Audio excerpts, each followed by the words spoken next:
Bismillahirrahmanirrahim. Assalamualaikum warahmatullahi wabarakatuh.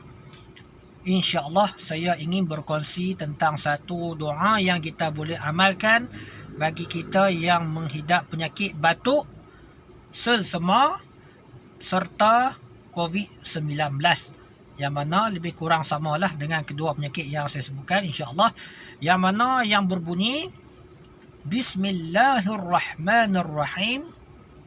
A'udzu bi'izzatillahi biqudratihi min syarri ma ajidu wa uhazir.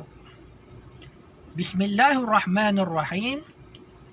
A'udzu bi'izzatillahi biqudratihi min syarri ma ajidu wa uhazir.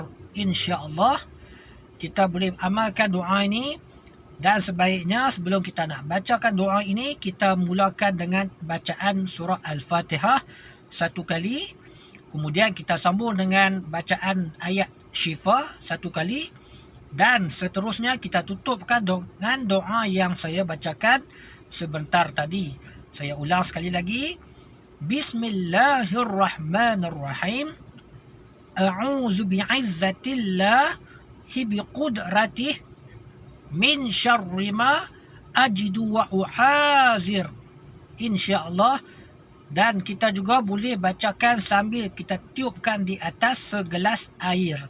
Dan kita gunakan jari telunjuk sambil kita baca ayat yang kita sebutkan. Kita kacaukan mengikut arah pusingan tawaf. InsyaAllah mudah-mudahan dapat menjadi penyembuh untuk kita.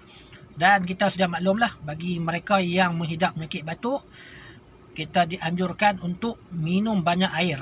Dan insyaAllah kalau kita amalkan dengan bacaan ayat yang dibacakan sebentar tadi, mudah-mudahan menjadi salah satu asbab untuk kita sembuh dengan izin Allah Subhanahu wa ta'ala insyaAllah. Sekian. Assalamualaikum warahmatullahi wabarakatuh.